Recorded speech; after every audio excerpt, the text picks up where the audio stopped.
Hello everyone and welcome to Great Decisions 2022, where today we will be talking about, I have Christopher Lane, professor at the Bush School at Texas A&M University, presenting on Biden's agenda. I will announce the sponsors and then I will introduce Chris, and then the professor will give his presentation and you will offer your questions. First off, thank you for being here today. And I'd like to say, first of all, that the Great Decisions Lecture Series is sponsored by the following organizations: the American Association of University Women of Tyler, the AAUW, an organization dedicated to the advancement of gender equity for women and girls through research, education, and advocacy, as well as the League of Women Voters of Tyler and Smith County, a nonpartisan voter education and advocacy organization whose mission is to educate, register, and ultimately get citizens of Smith County to the polls, educated and prepared to make informed decisions.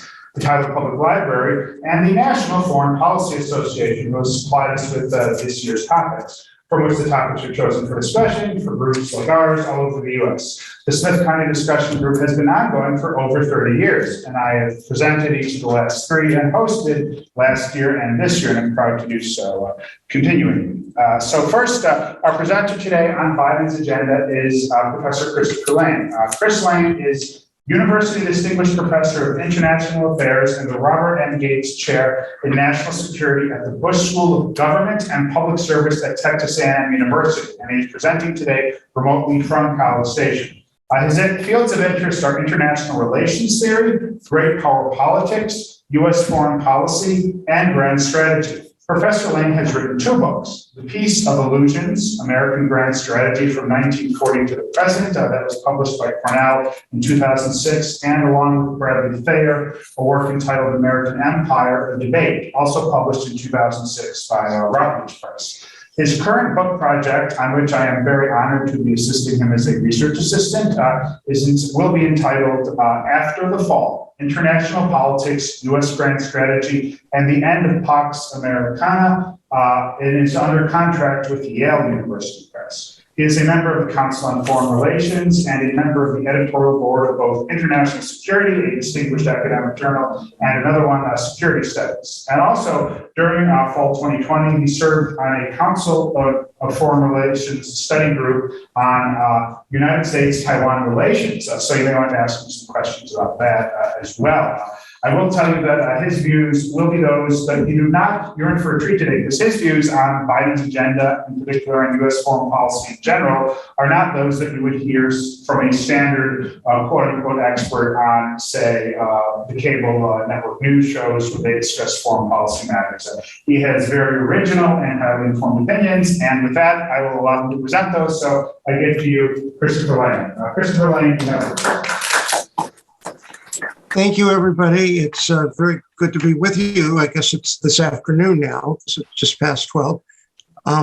Even by Zoom, it is a pleasure to be able to speak with you today. About 4:30 this afternoon, I will have my first class of the semester, and I am teaching American foreign policy since 1945. And I'm just going to give you a little preview of what I'm going to tell my students. And the first thing I'm going to tell them is what a very dull and uninteresting period of time we're living through if you're studying international politics or American foreign policy. As you all know, actually, it's quite the reverse. And I think there is a old Chinese curse that says, quote, "May you live in interesting times," unquote. And if that is indeed a curse or a blessing, we are living in extraordinarily interesting times. And you all know the headline issues: Russia, Ukraine, China, Iran, and the Middle East, and the forever wars, and whether they're actually over now, and big changes in the global economy. A lot of discussion about de-globalizing the international economy, which reverse a trend that has really been going on since the end of World War II and picked up a lot of steam when the Cold War ended. And the possibility of, as a discussion would have it, quote, decoupling, unquote, the US and Chinese economies, which may prove to be easier said than done. But all of these things are straws in the wind that show you that,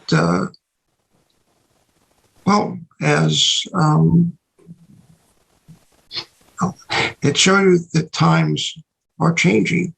And in order to really discuss the Biden foreign policy, I think we need actually a little bit of historical context. So let me lapse into being a professor rather than a foreign policy analyst for a moment. There are really two broad schools of thought about American foreign policy.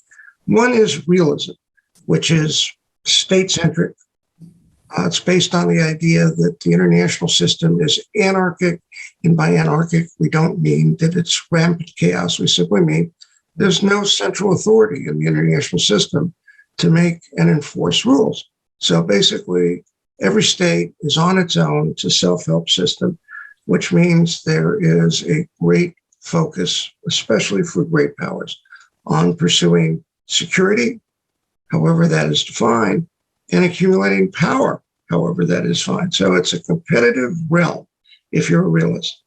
On the other hand, there is the liberal internationalist approach, which we often associate with Woodrow Wilson, who I suppose, at least in this country, was the father of liberal internationalism. And liberal internationalism is sort of based on a different view of the world, a more hopeful view that sees the bases for cooperation rather than competition and conflict. So what are the three things that the three sort of pillars of liberal internationalism? One is democracy, and the idea that democratic states don't fight other democracies, so that there is an incentive to sort of divide the world into good, i.e. democratic states, and bad, i.e. non-democratic states. And the idea, which has been very deeply held in American foreign policy, at least since World War I, that bad states are troublemakers, and the way to make the international system more peaceful, there is sort of an irony here, is to get rid of those bad actors, which often means going to war.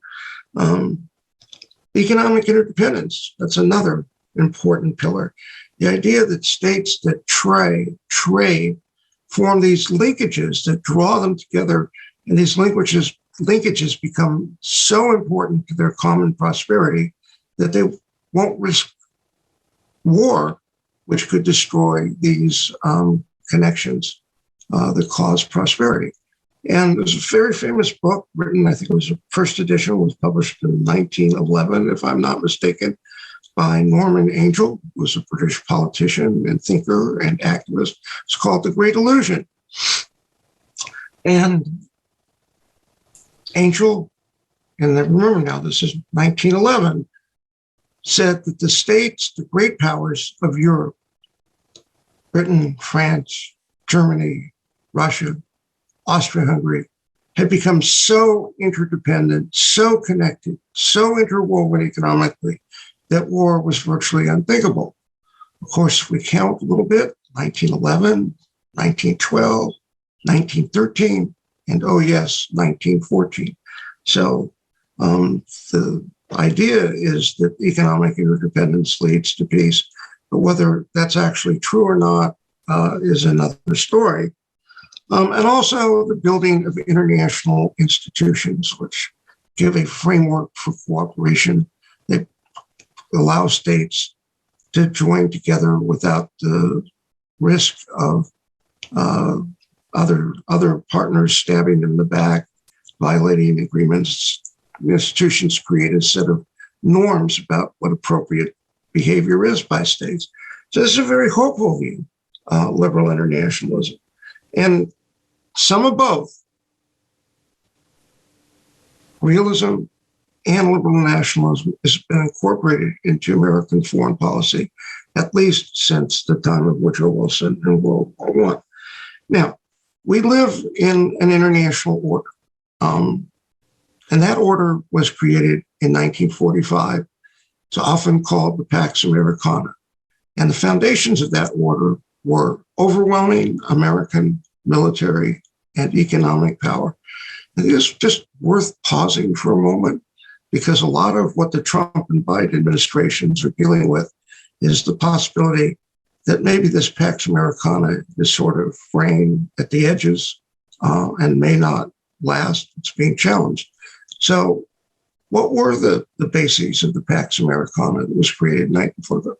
As I said, overwhelming American military power. The United States in 1945 was the only great power with nuclear weapons. It was the only great power with the ability to project power far from its own homeland. The U.S. had by far the world's most powerful armed air force and most powerful Navy. And it ended World War II with bases all around Eurasia, from Europe to East Asia.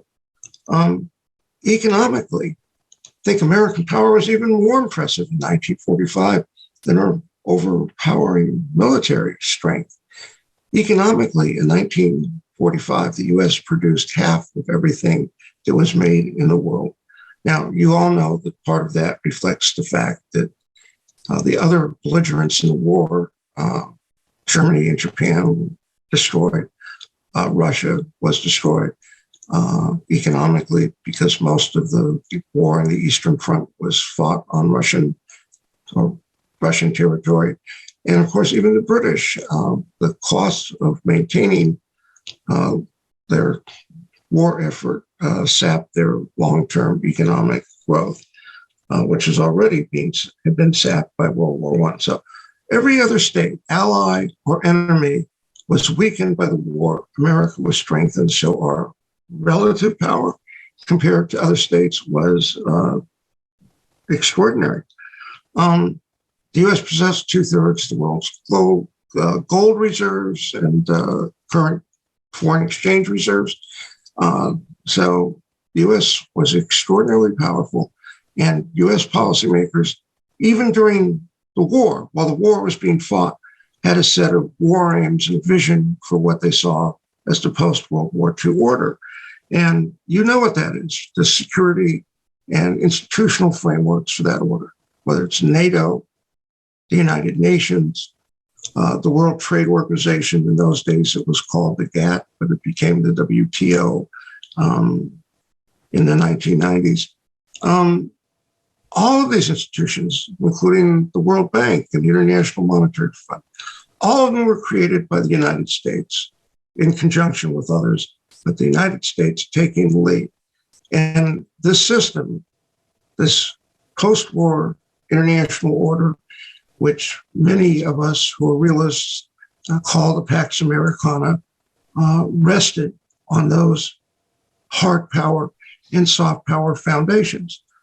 Soft power meaning the attractiveness of our economic system and our political system and our culture to others in the post-World War II era.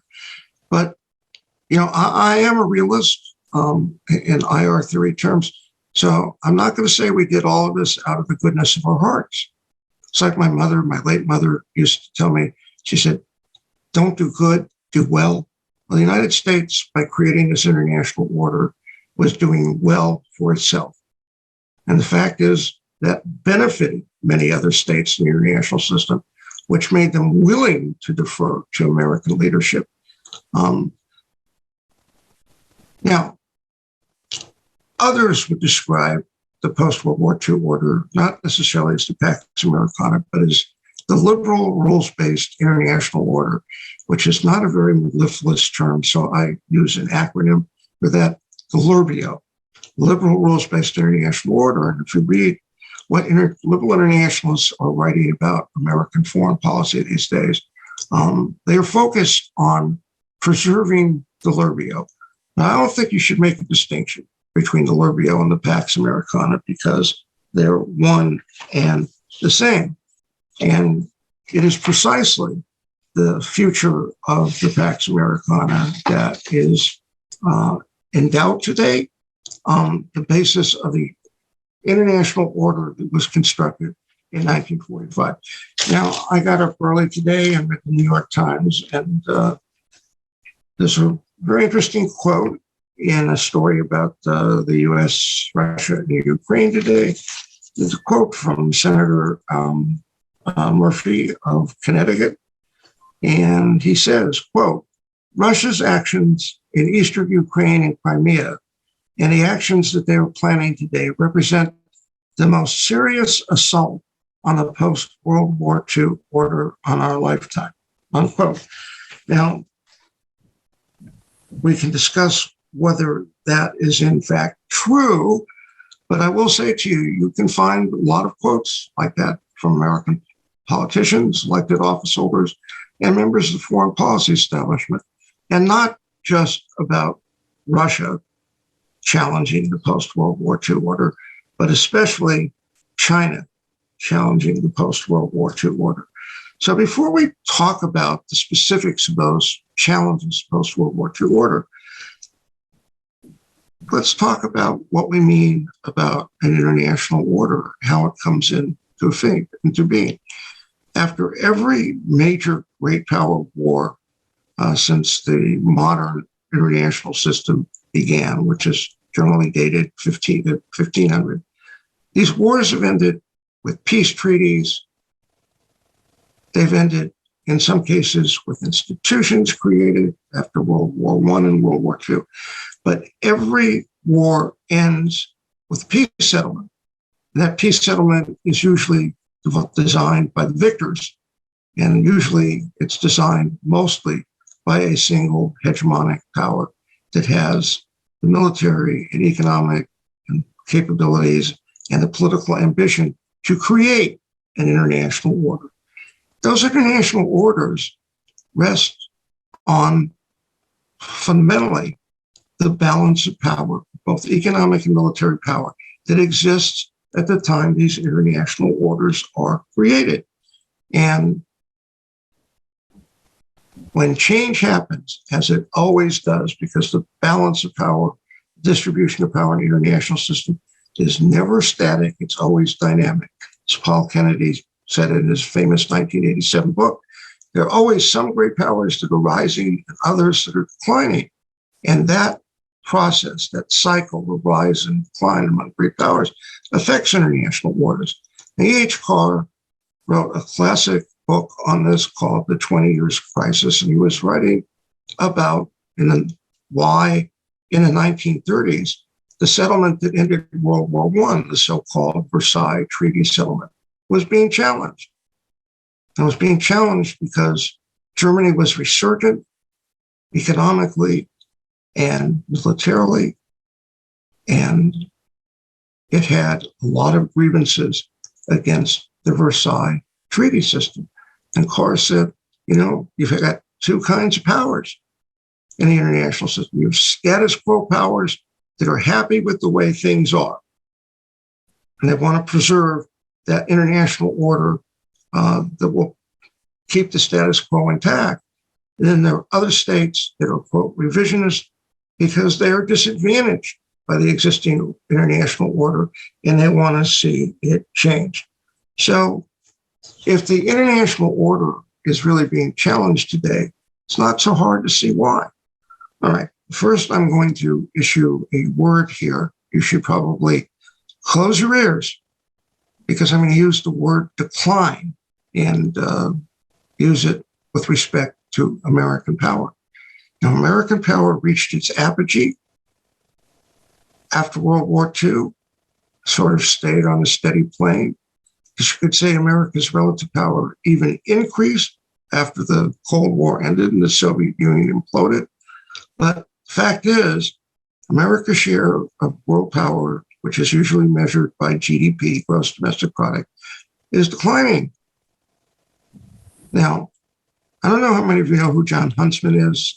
He was a Republican governor of Utah who actually resigned his position as governor to serve as U.S. ambassador to China during the Obama administration. And then he came back to run unsuccessfully for the Republican presidential nomination in 2012. But it's good that he came back because he uttered one line, which I think basically says a lot about the way the American foreign policy establishment thinks about the U.S. role in the world. And folks, you can't make this up. This is what John Huntsman said, quote, "Decline is un-American," unquote. My response to that, it might be un-American, but that doesn't mean it's not happening. And we can see that if you're talking about relative power, the U.S. advantage over other states, well, that's really beginning to shrink with respect to China. I mean, I'm very surprised more people don't talk about this. You always see newspaper stories say, well, China's on track to overtake the U.S. as the world's largest economy. In 2014, the International Monetary Fund said measured by purchasing power parity, which is one of two alternative metrics that can be used to measure GDP. China already had passed the U.S. as the world's largest economy. The other metric is market exchange rate, which is, the comparative value of their currencies, and you measure the size of their economies that way. In terms of market exchange rate, the U.S. is still somewhat ahead of China, but even that is going to change probably by the end of this decade, although with the effect that the pandemic is having on everyone in the international economy, we'll see. But the fact is, we're not talking about the rise of China anymore. We're talking about China has risen. It is a great power, and fundamentally a great power equal to the United States. And you can think, your light bulbs should all be going on. They're rising power. They didn't create the Pax Americana. As they close the power gap with the U.S., they're probably going to want to change a lot in the international system to suit their needs, their ambitions, their interests. And of course, we also have the resurgence of Russia. And the Russians basically are also a revisionist state. And they look at the security order that was established in Europe after the end of the Cold War, and they are not happy. And we'll talk about that. Now, let's move on to Biden. But before we can talk about Biden, we need to talk about Trump, because there's actually a lot of continuity between the Trump and Biden foreign policies. Now, what do we know about Trump? Trump wanted to walk away from the nuclear agreement with Iran, with that wonderful acronym JCPOA, Joint Comprehensive Plan of Action. We also know that Trump made a lot of statements that basically said he was unhappy with the LRBO, liberal rules-based international order. He wasn't a big fan of economic interdependence and free trade. And he wasn't a big fan of America's alliances, particularly our alliance with Europe through NATO. And the Trump National Security Strategy, which was published in 2017, declared the return of great power war. By the way, we all think that the primary architect of that document was then Defense Secretary Mattis. And Trump also, at least I won't say Trump personally, but under his watch, we saw a dramatic shift in the U.S. attitudes, foreign policy establishment attitudes towards China. Before, let's say, 2017, U.S. policy was still pretty much a policy of engagement on the assumption that, the two economies were closely linked, and trade and investment in China were good for the United States. And then suddenly, and how suddenly? Edward Luce, who is a columnist for the Financial Times and is one of the most perceptive observers of American politics around, wrote a column in the fall of 2017 where he said that he had never seen such a dramatic shift in American foreign policy in such a short time as American policy changed under Trump's administration with respect to China. And suddenly, instead of engagement, there's all this talk that began during the Trump administration of a new Cold War with China. Now, I think it's fair to say that under Trump, a lot of people in the American foreign policy establishment essentially manifested what you might call buyer's remorse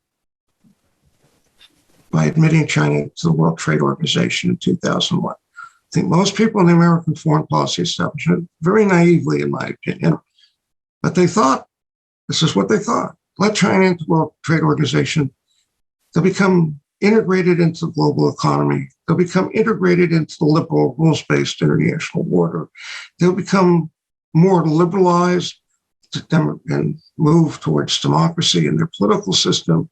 They will accept American norms of behavior economically, and they will cooperate with the United States.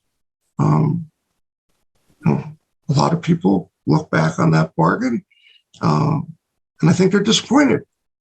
Now, China obviously is not democratized. It's foolish to expect that they would, but a lot of people in the American foreign policy establishment really thought that bringing China into the liberal rules-based international order would bring about these positive results. Obviously, it did not happen. All right, so Trump left office, and President Biden became president and moved into the White House. And he announced, even during his campaign, that, quote, America would be back, or as once he became president, America is back. And what did he mean by that? He meant that America was going to reinvigorate its alliances. It was going to resume the mantle of global leadership, which Biden and his advisors believe that Trump had sort of abandoned. But how much change was there really with the fundamentals of the Trump foreign policy? And I would say very little. First of all, President Trump wanted to get the U.S. out of the forever wars in the Middle East, in Iraq, and Afghanistan. And that happened under President Biden's administration. And I think that was the right thing to do, although he's received a lot of criticism for it. On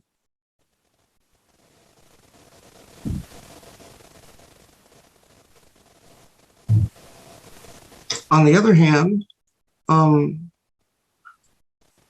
one point of departure in these two administrations was the nuclear deal with Iran. So Trump renounced it. Biden is trying to restore it. Negotiations are underway as we speak in Vienna. And from the newspaper reports, there seemed to be a lot of reason to hope that there will be a renewed nuclear accord that will limit Iran's ability to produce nuclear weapons. And that is a plus. And it's also a difference between the two administrations. Now, I guess the big difference between the Biden administration and the Trump administrations, Biden administration is actively trying to restore U.S. relations with NATO, and is trying to create an alliance, or de facto alliance, called the Quad, with Australia, India, and Japan as the other three partners, to contain China. And now we sort of have to think about what that means, where we're headed with that.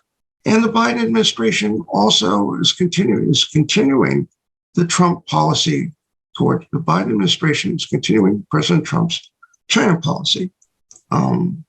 Hardline stance against China, denouncing China for alleged genocide in Xinjiang against the Uyghur Muslim minority, or actually it may not be a minority. Balanced population is very closely split there. Keeping the trade and tech wars against China that President Biden initiated in place. So this hardline, very hawkish policy towards China that President Biden started has not shifted under President Biden. So let's take a look at what all this means. So first, there is a challenge. There is a challenge to the Pax Americana or the Lurbio, whatever you wish to call it. And that is, again, not to be too repetitive, it's a reflection of the changing power balance in the world. And we should expect that a risen China that has emerged pretty much as a great power equal with the United States and a resurgent Russia would be unhappy with an international order that reflects a time when the US power, relatively compared to theirs, was much greater than it is now, when, at least with respect to US and China, so China is almost equal with us. So these two great powers want a much greater voice in shaping the international order. They want their grievances resolved. And we can see that there is, a dangerous road ahead. For example, one of Paul Kennedy is one of the few scholars who's written two books that are classics. People produce lots of books, but few of them are truly classics. One was The Rise and Fall of Great Powers. Okay, a lot of people know about that book. But a book that a lot of people may not know about, unless they're historians, is this book on the rise of the Anglo-German antagonism from 1860 to 1914. And when you look at that book and how he describes the drivers of the rising animosity between two states that historically had had good relations, Prussia/Germany on one hand, Great Britain on the other, it's very, very sobering. So why did the British not like rising power of Wilhelmine Germany? First, because Wilhelmine Germany challenged Britain's economic ascendance. Secondly, because rising Wilhelmine Germany tried to build a navy to challenge Great Britain's control of the oceans. And third, because a rising and dominant Wilhelmine Germany was in a position to establish itself as the hegemon, the dominant power on the European continent. And we all know historically that the overriding principle of British foreign policy from the time they became a great power, from the Elizabethan times, was don't let another power, a single power, dominate the European continent. Don't let that dominant power control the level countries. Don't let them have enough power to challenge Great Britain's security. But it wasn't just geopolitical factors. It wasn't just the balance of power that caused the British to fear the rise of Germany before World War I. It's a huge ideological difference between Britain and Germany. Britain was liberal. They believed in democracy. They believed in rule of law. They believed in free trade. And when they looked at Germany, they didn't see a nation rightly or wrongly. I'm not sure their perceptions were entirely correct, but nevertheless, they were the British perceptions. Germany was a bunch of jackbooted militarists who wanted to run amok in the world and rampage, and Britain would be harmed by that. And so as we got closer and closer to 1914, the sense of Germany as not just a naval rival, not just a great power rival, but as an ideological rival, really shaped British policy. And you don't need me to sit here and tell you, when President Biden gets up and says, we're going to organize a coalition of democracies, and we're going to use that coalition of democracies to contain China and Russia. Well, when you divide the world into good states and bad states, the consequences often are not good. It creates enhanced hostility and enhanced risk of war. Because we all know that if you've identified a state as a bad state, you can't accommodate them with diplomacy, because that is actually appeasement, which is one of the worst words in the I guess, the American foreign policy lexicon. Nobody wants to be guilty of appeasement.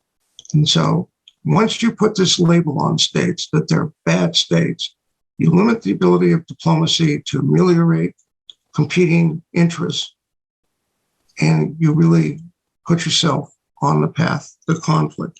I would say the U.S. is definitely on the path to conflict with China.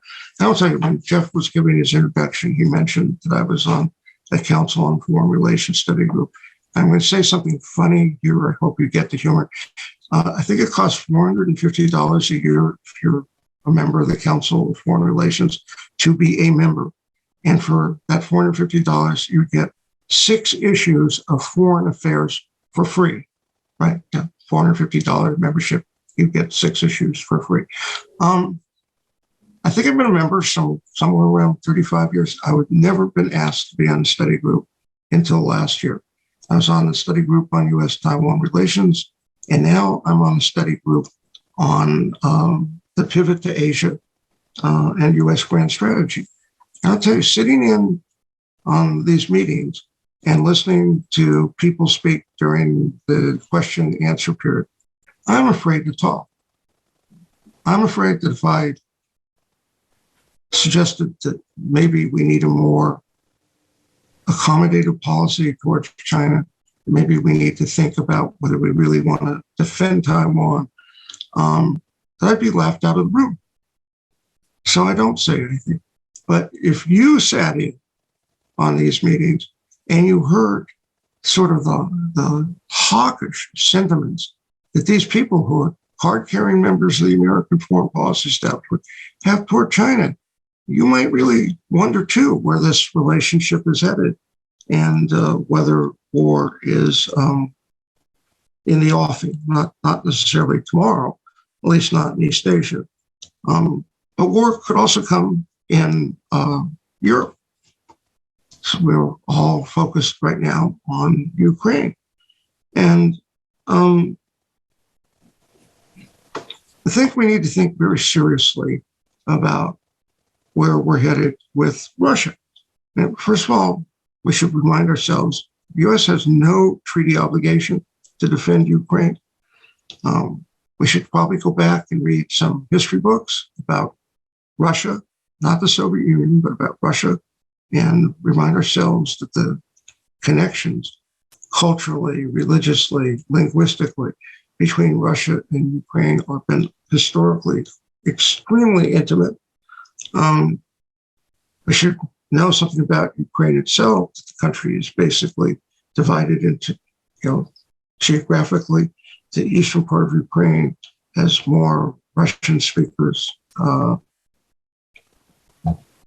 The western part of Ukraine, lots of it was historically part of the Austro-Hungarian Empire, and is much more nationalistic and less Russian-oriented than the eastern part of Ukraine. And we ought to think about, what are we doing there? It's like American policymakers, they all like to use this phrase. I hear it all the time. You guys have probably seen it when you read. They refer to the, quote, post-Soviet space in Europe. I guess Ukraine is part of the post-Soviet space. But the Baltic states are part of the post-Soviet space. But when they utter the term post-Soviet space, nobody ever seems to stop and take a breath and say, oh, that was also part of the pre-Soviet space, territories that have been part of the Russian empires for centuries. And, we can go back and look at George Kenning's very famous long telegram. And he talks about why Russia, not just the Soviet Union, he was writing in 1946, because Russia has this historic sense of insecurity, because because of geography, has had no great barriers to invasion. And so the Russians have always had an insecurity complex. So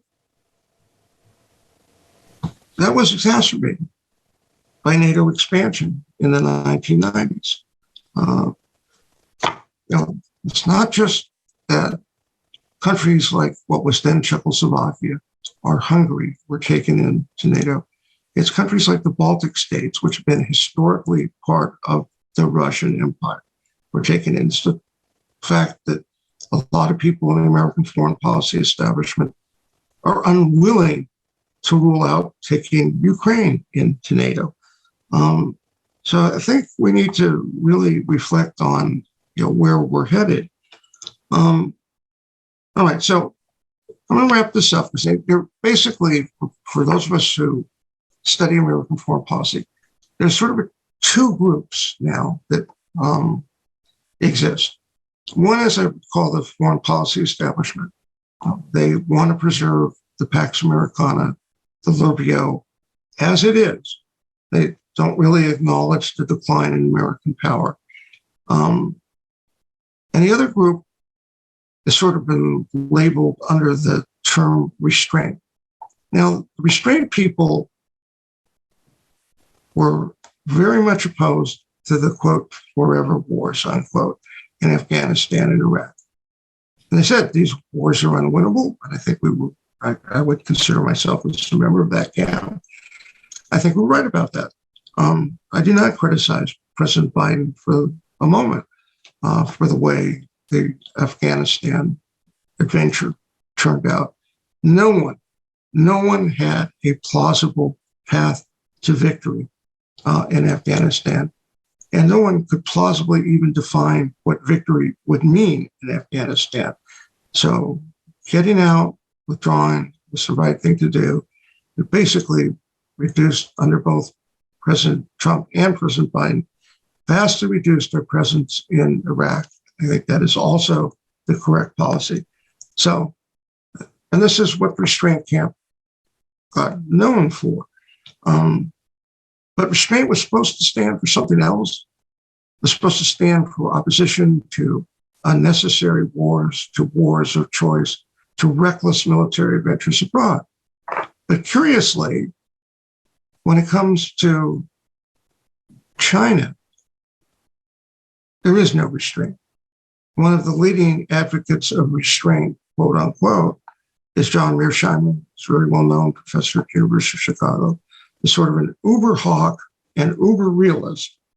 And in his book, The Great Delusion, in his conclusion, his policy recommendations, he says, quote unquote, the US must maintain overwhelming military superiority, the strongest country in the world, overwhelmingly, and not allow China to gain regional hegemony in East Asia. Well, the last time I checked, China is located in East Asia, and the United States, which has been the regional hegemon since World War II in East Asia, is located in North America. The Chinese want to dominate their own region, just like the US did at the end of the 19th century and beginning of the 20th century, when we became a great power on the world stage. China wants power and prestige in the international system redistributed to reflect its rise. The United States doesn't want to give it to them, just like the British didn't want to give it to Germany before World War I. We don't seem to have any empathy whatsoever for Russia's concerns about its security and how NATO's eastward expansion threatens that, and why the idea for people in the Kremlin of Ukraine being enmeshed in the North Atlantic Treaty Organization is just anathema. I mean, that's just something the Russians will never tolerate or accept. So, yeah, it's easy to say restraint and let's stay out of these forever wars that we've been fighting in the Middle East. But you know what? Those wars were a walk in the park compared to what a war with Russia would be like, or even more, a war with China. And I'll just wrap this up with one last word, and we'll get to the question and answers. You know, we hear all the time, whether it's Ukraine, which isn't an ally, actually, or the Baltic states and Poland, which are, or Taiwan, where there's an obvious growing conflict with China. In my class, I do not let my students use the word Taiwan. I tell them whenever they want to refer to that island, they need to use the acronym RPOT, Renegade Province of Taiwan. Well, that's how the Chinese see it. So if we're going to defend these places, what does that mean? And nobody ever wants to tell you that defending our allies, quote unquote, means running the risk of nuclear conflict. Nobody ever in the foreign policy establishment tells you, if you open that door, what lies behind. And that is the possibility that lies behind. So I would argue that restraint was a great thing with respect to Afghanistan and Iraq. I think President Biden deserves credit for that. I think restraint is a great thing with Iran, and President Biden deserves credit for reopening negotiations with the Iranians on a nuclear agreement. But when it comes to the two biggest challenges, China and Taiwan, I think he deserves maybe somewhat less credit. He's jumped on the anti-China bandwagon, hardline policy militarily, forming a coalition to surround China militarily, and maintaining these trade and tech wars that President Trump inaugurated against China. Even to the extent that TikTok, of all things, was considered a national security threat to the United States. This shows you the sort of the overhyped China threat. I will say that there's some indication that President Biden himself is a little more, shall I use the term, restrained when it comes to what the U.S. should do with Russia and the crisis over Ukraine. President Biden already ruled out military force. But you know what? The people who advise him, people in the American foreign policy establishment, are a lot more hawkish on this issue than he is. And I worry that we're going to all be swept away if the Russians do use military force on Ukraine. And so both in East Asia and in Europe, you could say that the U.S., just like the great powers in Europe before 1914, is sort of sleepwalking to war. And with that, let's go to questions. Okay, thank you, Professor Lang, for that very enlightening and entertaining presentation. So I'll open the floor to questions so he can hear them. I guess the microphone's on. Okay, so talk loudly if you have questions. I'll call on you, and then can you hear me? I can hear you fine, Jeff. You can hear them. So questions? Yes, sir. Would it be too cold for Russia to attack Ukraine? It is January. Winter on fire. Kind of like the Russian front in World War II. I don't think you heard. Okay, so his question is, considering it is now late January, how would the weather affect the chances of a Russian invasion right now? Would it be too cold for that? Well, we should all go back and read the histories of the Eastern Front during World War II. Tanks don't do well in mud. So I think a lot of people are saying that once the deep freeze hits Ukraine, I guess the end of this month in February, the ground will be frozen. It will be good weather for armored fighting vehicles. So does that mean that Putin is actually going to use military force? Well, I don't know any better than anyone else does. And every day I read the newspapers, whether it's the New York Times, the Washington Post, or the LA Times, or the Financial Times, or the Economist. Nobody knows what Putin's going to do, but everybody seems to say he's waiting for the ground. If he's going to make a military move, he's waiting for the ground to freeze, which I guess we're almost on the verge of that. So yes, weather makes a big difference in Russia. And the Germans actually found this out much to their dismay in 1941 when the weather changed and the roads turned to mud, and it was a problem. You can't fight a war with armored vehicles and tank treads going over muddy ground. So, yes, the weather is very important. Questions? Yes. I wonder if he agrees with what the book said, that the Biden administration's exit from the Middle East more or less was so he could focus on China. Okay, so I don't know if you heard that, but the question is, did Biden start to try to leave the Middle East or lessen America's footprint in the Middle East in order for the United States to focus on containing China? Absolutely. I mean, that is one of the clear reasons for the pivot to Asia. I mean, if you're pivoting, you're not only pivoting to something, you're pivoting away from something. And this is something that's come up on both those Council on Foreign Relations study groups that I'm on, is the fact that the U.S., to use Paul Kennedy's famous term, is sort of imperially overstretched.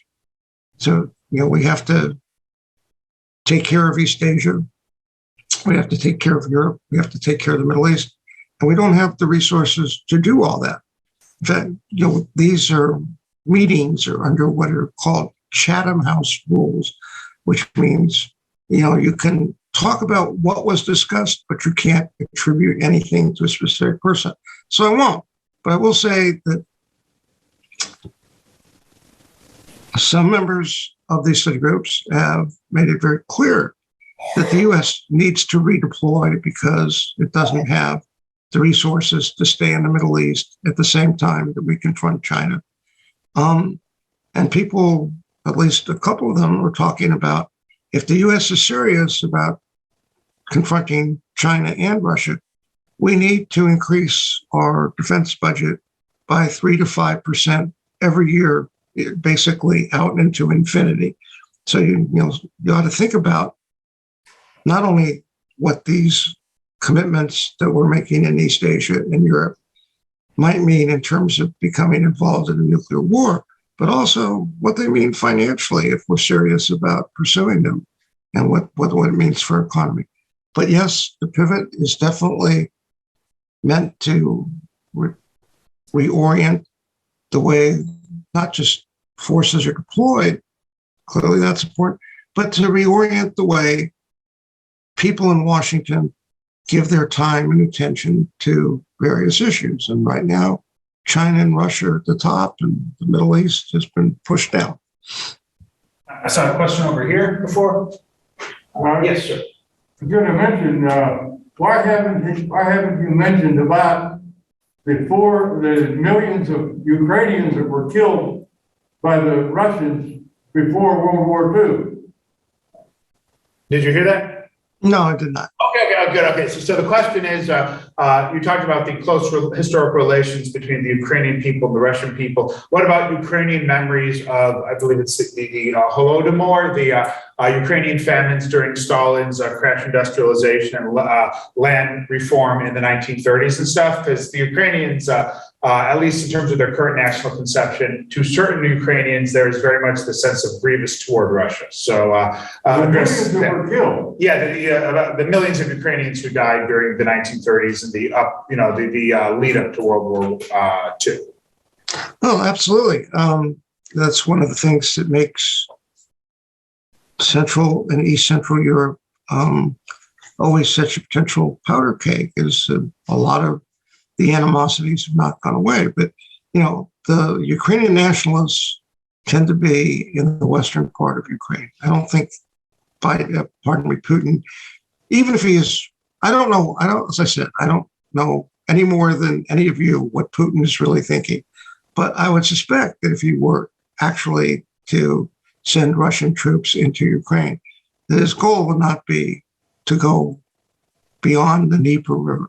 That he just basically want to lop off the Russian-speaking eastern Ukraine and would leave western Ukraine alone.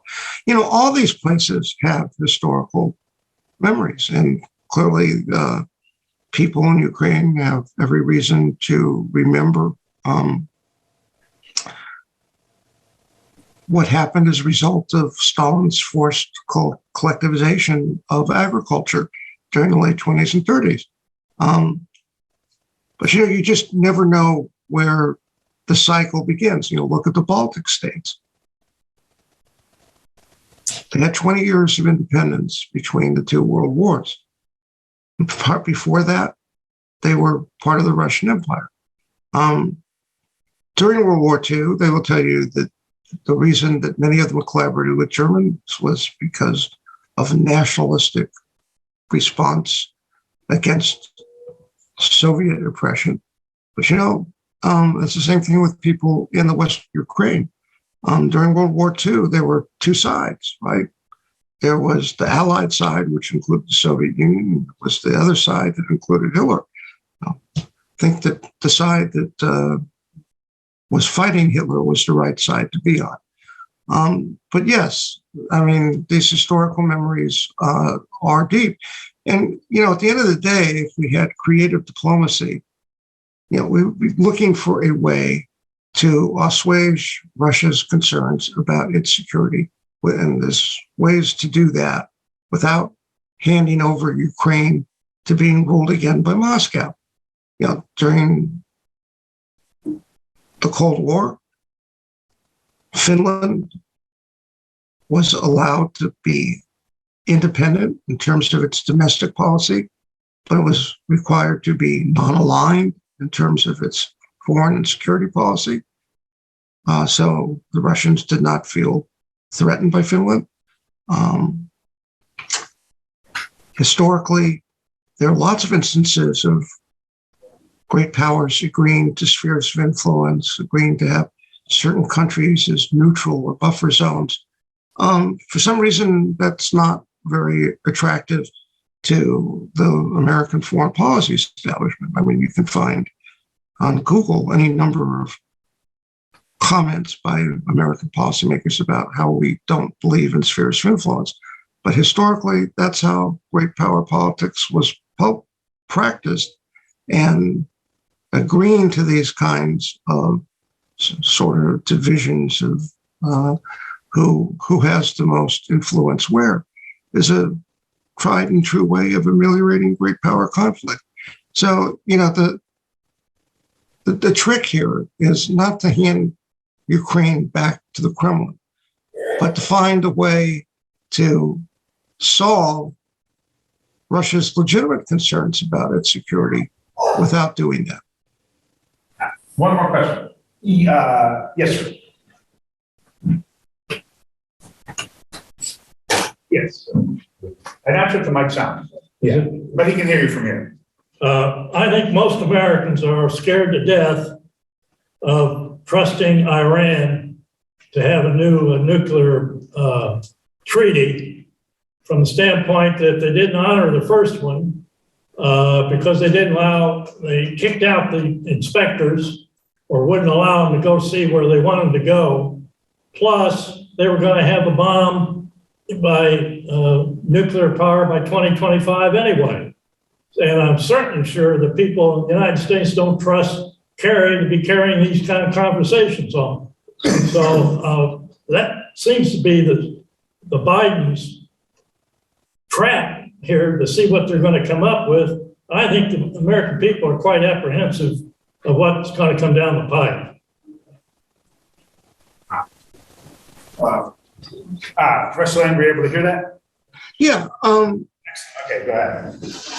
I always wonder why American policymakers are so obsessed with Iran getting a nuclear weapon. If you understand the theory of nuclear deterrence, you know that they're not going to use it. Certainly not going to use it against us. Their nuclear arsenal, even if they had one, could never reach anywhere near parity with the United States. And you know what? States, it's easy, as American policymakers indeed have done, to label certain states as crazy states. I mean, you probably heard the rogue states. So that somehow, if they get nuclear weapons, they'll behave irresponsibly. They'll use them in a dangerous way. They'll act in a dangerous way. Well, there's really no tried and true reason to believe that. My mentor, when I was in graduate school, Kenneth Waltz, is one of the most famous professors, thinkers about international politics of the second half of the 20th century. And he wrote about the spread of nuclear weapons. When states get nuclear weapons, they become careful because they understand the risks of nuclear weapons. Great example was China. Before China had nuclear weapons, Mao Zedong used to spout off all the time, "Oh, nuclear war won't be bad for us. It don't matter. Even if we lose 3/4 of our people, we'll still be a lot bigger in terms of population than North America and Europe would be after a nuclear war. So we don't care about it." But once China was actually a nuclear power, they stopped talking like that because they realized nuclear weapons, what are they good for? They're good for deterring an attack on one's own homeland, period. So, I think we should sort of look back on why is it that Iran prospectively acquiring nuclear weapons is such a problem? I mean, well, I guess we can say we still remember the hostage crisis, but that was 40 years ago. Is that going to be the determinant of American policy forever when it comes to Iran? Or is it sort of a strange combination of American domestic politics and foreign policy? And basically, we're carrying the water for another state. May I come back at that a little bit? Iran is the leading nation for terrorism around the world. And you don't think that they might be giving that to terrorists? You may have a suitcase come in here with an atomic bomb, not a bomb, but you can have something go off like that, could wipe out New York City. Well, look, we could sit here and debate this all afternoon. I just don't agree that nuclear weapons and the technology that goes into them can be traced back. I think there are a lot of reasons why the Iranians would not give nuclear weapons, let's say, to Hezbollah or Al Qaeda. No, they would not, in all likelihood. I mean, it's easy to come up with all these fantasies like Tom Clancy, right? And that what movie was it where Baltimore gets blown up? But these are not really realistic scenarios. But the American foreign policy establishment loves threat inflation. So we ought to be thinking, Iran is actually a state that we should actually be trying to cooperate with in that region. But I think that's, very difficult to make that argument in political climate here in the States. Okay, so we've gone over the hour, but it's because everyone's having so much fun and enjoying our conversation with Professor Lane. So I would like all of you to get a hand for being here. Thank you so much for inviting me. Okay, yes, and join us again next Wednesday, the 26th, when our local professor of history at UT Tyler, Colin Snyder, will be presenting on the drug war in Latin America. And I hope to see you all then.